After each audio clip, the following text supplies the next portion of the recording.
Hello everyone, धेरैजनाले चाहिँ मलाई रेटिनोल कसरी युज गर्ने, रेटिनोल चाहिँ अब कस्तो कस्तो कन्डिसनमा रेटिनोल युज गर्नुपर्छ भनेर धेरैले सोधिराख्नु भएको हुन्छ। बट अब म अब त्यस्तो कुनै स्किन केयर काउन्सिलर त होइन, बट मैले पढे अनुसार रिसर्च गरे अनुसार चाहिँ मैले जे जति जानेको छु आज त्यो कुरा चाहिँ म तपाईँहरूलाई सेयर गर्छु है त। सो फर्स्ट अफ अल त रेटिनलहरू चाहिँ धेरै प्रकारमा पाउँछ, लाइक क्रिम फर्ममा पाइन्छ, अनि सिरम्सहरूमा पाइन्छ, जेलमा पाइन्छ, अनि लोसन फर्महरूमा पाइन्छ। सो रेटिनोलले चाहिँ हाम्रो पोर्सलाई अनक्लग गर्छ, हाम्रो स्किनलाई चाहिँ एक्सफोलिएट गर्ने काम गर्छ, हाम्रो स्किनमा कोलाजेन प्रोडक्सनलाई चाहिँ इन्क्रिज गर्ने काम गर्छ। त्यसको साथसाथै हाम्रो फाइन लाइन्स र रिङ्कल्सलाई चाहिँ रिड्युस गर्ने काम पनि गर्छ। सो रेटिनोलहरू चाहिँ धेरै टाइप्समा पाइन्छ, लाइक एडापेलिन अनि ट्रेटिनोइन, यस्तै यस्तै धेरै फर्म पाइन्छ। अब धेरै कुरा त मलाई थाहा छैन है, मैले बुझेको यति दुइटा हो। सो अब यसको गहिराइमा गयो भने त एकदम धेरै हुन्छ, लङ हुन्छ। सो मैले सर्टमा जति जानेको छु त्यति कुरा चाहिँ म तपाईँहरूलाई सेयर गर्छु। सो रेटिनोल तपाईँहरूले एकचोटि युज गरिसकेपछि यसले काम गर्न अलिकति टाइम लाग्छ। सो रेटिनोलले चाहिँ तपाईँहरूको स्किनमा भएको एक्नी स्कार्स, एक्नीलाई चाहिँ ट्रिट गर्ने काम गर्छ, अनि तपाईँहरूको फेसमा भएको डार्क स्पट्स अनि लार्ज पोर्स, मेलाज्माहरूलाई पनि ट्रिट गर्ने काम गर्छ। सो रेटिनोललाई चाहिँ त्यसै चाहिँ king of the skin care भनेर भनिँदैन है, स्किन केयरको राजा नै मानिन्छ रेटिनोललाई, किनभने यसले एकदमै राम्रोसँग काम गर्छ यदि यसलाई चाहिँ सही तरिकाले चाहिँ सदुपयोग गर्न जान्यो भने चाहिँ। अर्को कुरा चाहिँ रेटिनोल लगाइसकेपछि चाहिँ रेटिनोलले एकदमै धेरै सेन्सिटिभ बनाउँछ स्किनलाई। सो तपाईँहरूले चाहिँ सनस्क्रिन चाहिँ मोस्ट इम्पोर्टेन्ट हुन्छ रेटिनोल लगाउने बानी छ भने चाहिँ। सो अब रेटिनोल लगाउँदाखेरि ध्यान दिनुपर्ने कुराहरू, रेटिनोल चाहिँ कसरी युज गर्ने भनेर पनि भन्नुहुन्छ होला।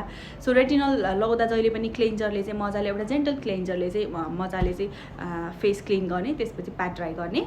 अनि रेटिनोल युज गर्दासम्म चाहिँ तपाईँहरूले स्क्रबहरू युज गर्नु हुँदैन, किनभने यसले चाहिँ स्क्रबको काम गर्ने गर्छ। एकदमै धेरै अलिकति हार्स हुन्छ कि यो चाहिँ, अब सेन्सिटिभ स्किनलाई त झन् धेरै सेन्सिटिभ गरिदिन सक्छ। सो एकदमै सेन्सिटिभ स्किन छ भने चाहिँ तपाईँहरूले युज नगर्दा राम्रो हुन्छ। त्यसपछि चाहिँ हामीले रेटिनोल लगाउने एकदमै थोरै एमाउन्टमा मजाले इन्टायर फेसमा लगाउने, तर हाम्रो यो नोज वरिपरि, आँखाको वरिपरि र यो माउथको वरिपरि स्पेसियली चाहिँ पार्नु हुँदैन रेटिनोल लगाउँदाखेरि। त्यसपछि चाहिँ आफ्नो स्किन टाइप अनुसारको चाहिँ मोइस्चराइजर युज गर्ने। याद राख्नुपर्ने कुरा चाहिँ मोइस्चराइजर चाहिँ नन कमेडिजेनिक हुनुपर्छ। रेटिनोललाई जहिले पनि नाइटमा युज गर्ने। सो तपाईँहरूको चाहिँ अब फर्स्ट टाइम युज गर्दै हुनुहुन्छ भने स्किन चाहिँ अलिकति इरिटेट गर्न सक्छ रेटिनोलले। सो जहिले पनि एकदमै कम पर्सेन्टेजबाट युज गर्ने, अनि बिस्तारै बिस्तारै गर्ने। लाइक तपाईँले चाहिँ विकमा एकचोटि या विकमा दुईचोटि यसरी गर्दा हुन्छ।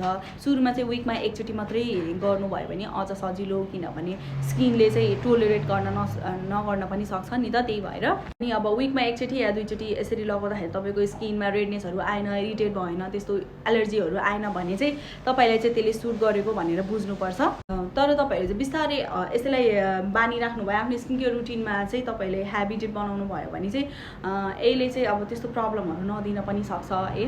सो यसको एकदमै राम्रो बेनिफिट भनेको यसले स्किनलाई एकदम क्लियर गर्छ, अनि यसले चाहिँ हाम्रो एन्टी एजिङलाई चाहिँ राम्रोसँग काम गर्ने गर्छ, एन्टी एजिङ भएको फेसलाई चाहिँ। सो तपाईँहरूलाई चाहिँ मैले केही आफूले चिनेको रेटिनोल सिरमहरू बताउँदैछु, तपाईँहरूले चाहिँ यो युज गर्न सक्नुहुन्छ। सो नम्बर 1मा छ द अर्डिनरीको रेटिनोल सिरम, तपाईँले यो युज गर्न सक्नुहुन्छ। एकदम लो पर्सेन्टेजबाट छ, तपाईँले चाहिँ सुरुमा युज गर्दाखेरि 0.1, 0.1, 0.2बाट स्टार्ट गर्दा हुन्छ है, और 0.5सम्म युज गर्न मिल्छ। बट त्योभन्दा माथि चाहिँ सुरुमा च्याप्पै नजाने, बिस्तारै बिस्तारै गर्दै गर्दै जाँदा हुन्छ। सेकेन्ड नम्बरमा चाहिँ द डर्माको 0.1 रेटिनोल सिरम छ, यो पनि एकदमै राम्रो छ, तपाईँलाई मैले स्क्रिनमा देखाएको छु नि। सो यो तपाईँहरूले गएर अर्डर गर्न सक्नुहुन्छ।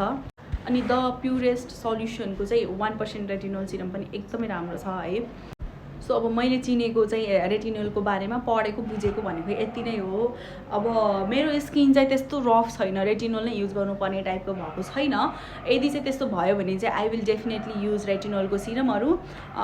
अहिलेको लागि चाहिँ मेरो स्किनमा त्यस्तो कुनै पनि प्रब्लम छैन। भाइटामिन सी सिरमले नै मेरो स्किन एकदमै राम्रो गराइरहेको छ। सो यो फाउन्डेसन हो है मैले अहिले लगाइरहेको, त अब यतिको क्लियर त छैन स्किन, बट फाउन्डेसन लाउँदा चाहिँ यतिको देख्छ, बट मेरो स्किन बेटर नै छ भन्नुपर्छ। सो तपाईँहरूलाई चाहिँ आफ्नो स्किन बेटर गराउनु छ, एकदमै रफ, एकदमै एक्नी उसहरूले गरेको छ भने चाहिँ अब एकदमै हार्स छ भने चाहिँ तपाईँले युज नगर्नुहोस्, किनभने डक्टरको कन्सल्टेन्ट अनुसार नै गर्नुपर्छ होइन।